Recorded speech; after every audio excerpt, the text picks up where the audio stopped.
this year the law has changed. It's allowed outside groups to coordinate on and you also lead groups that are involved in get out the vote efforts. I do. So walk me through. And I chose not to coordinate, just FYI. Okay. I'll tell you why. Okay, so first tell me why, and then second tell me what you're doing and where.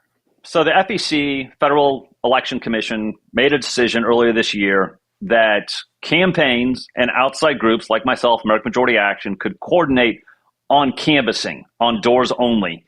The problem then became is with my kind of holistic approach to absentee ballot generation, chase, and early voting, it's doors, it's phones, it's texting, it's digital, it's reminder postcards. If you were to do that, you'd have had to firewall off all your door knockers, of which I will have, I don't know how many hundreds and hundreds. We'll have about 1,500 people. So slow that down. So in other words, if you just focused on knocking on doors and saying, Mrs. Smith, are you voting and for who? Right. You can coordinate. But if you then followed that up with a text, you can't coordinate? You cannot coordinate off of using some of the targeting, some of the messaging, all that stuff. It had to be firewalled off. So you'd have had to have door knocking teams separated out. Literally, you didn't really know what they were doing or who they were targeting. And the whole point being, Sean, if you're going to do this in a sophisticated, data-driven, but also multi-layered, different angles of attack on channels of, is it texting, is it phones? You got to hit them with a door knock, and then you've got to hit them with a reminder postcard. You got to hit them with a live call, and then a text. And then there's another. It's a series of targeted harassments. That's really what it comes down to for an absentee ballot chase. Of we know you have a ballot, you have not yet returned your ballot, and it's also about. I'll get to this in a second. I want to talk about the economics of early voting. But it has to be a sophisticated way in which you're constantly hitting them on a different platform. So addressable digital ads, reminding them, we know you have a ballot, then another text, then, God forbid, another door knock because that starts to get expensive, another live phone call. At a certain point, just if you return your ballot, the beatings will stop. I mean, literally, that's what it comes down to, right? Like, we'll stop harassing you because you've returned your ballot. Right. The other thing that we're trying to do, so we're doing this in Arizona, Nevada, Wisconsin, North Carolina, with a little bit in Minnesota, but not heavily invested in that. We are trying to communicate to folks the economics of early voting. If you have a ballot, you need to return it ASAP because that'll cost us maybe $10 or $12 on a first flight. Everybody, American Majority Action, Trump, whoever else, contacting you. $10 or $12 if you turn your ballot fairly quickly. You wait a few weeks, it's going to be $20. You wait until Election Day, and this is one of my most frustrating conversations, Sean. I get it. I only want to vote on Election Day. By the time I contact you, God knows how many times, Trump, everybody else, and you don't vote until Election Day, $100. Why do you hate me? Why do you hate Donald Trump? You could have returned your ballot very beginning or the first day early voting started, which I did in Virginia on Friday. I went out and voted early along with my wife and my son who just turned 18, got registered to vote. To save money, I'm off the list now. People are not going to have to waste time on doors, phones, texts, postcards, you name it, if they're being sophisticated on data, which is a whole other question mark. But if they are, they save money. And so what we're trying to do, I noticed this after the midterms, after I picked myself off the floor, wondering if I really knew anything about politics. I said, you know what we got to do? We got to export the Florida GOP absentee ballot chase to key battleground states in 2024. I ran a couple pilot programs last year to just demonstrate to donors it does export to other states. And really what the Florida GOP did was 6 weeks absentee ballot chase and trying to get no less than 80% of the ballots they thought were needed in before Election Day. You do that, you can give yourself a really good shot of winning.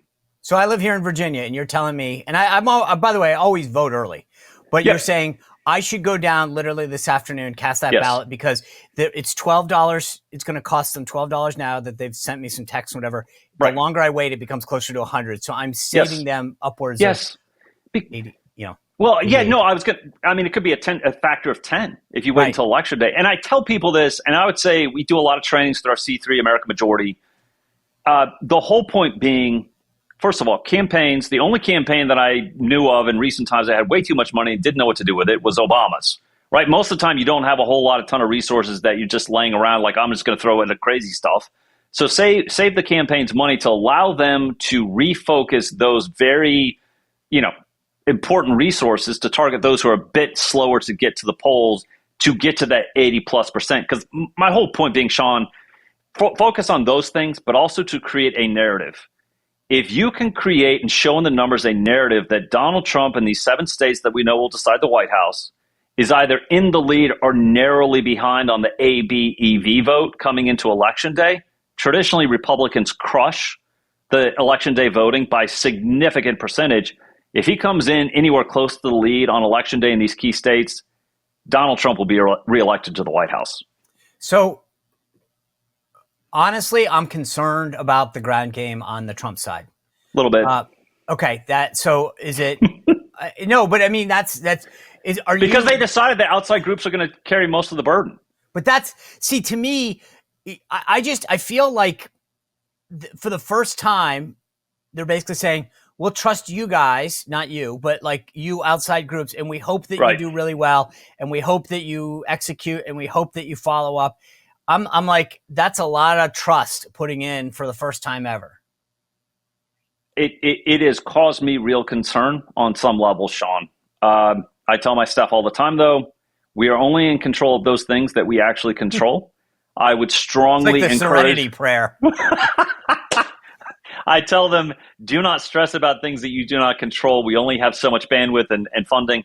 I will say this. I have some concerns that maybe not being executed like it should be. We have time to actually fix that, but it better be ASAP.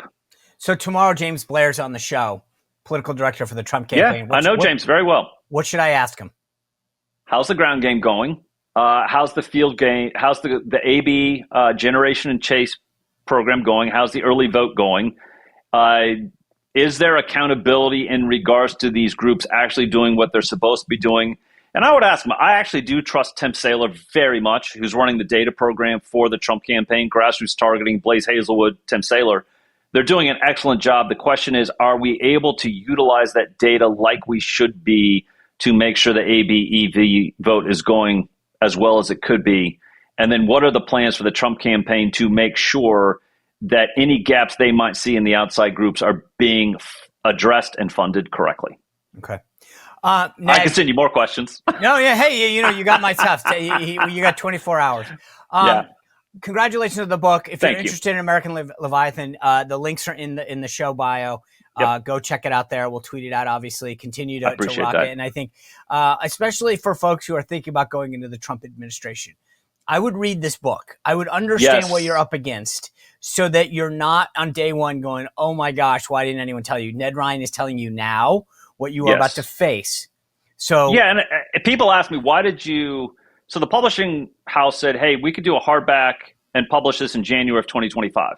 I said, no, please don't do that. Just do paperback now. And I'd like it to be a handbook when Trump wins for the members of the transition team, for those members of the Plum Book that will be appointed to read this and go, oh, that's what I'm up against, and this is what I should be prepared for. So you hit that point, Sean. I want this to be something of a handbook so people can go, all right, I know what I'm up against. I'm prepared for the fight as best you can be. Well, if you enjoyed this content, make sure to like this video, subscribe, and click the notification bell to get more.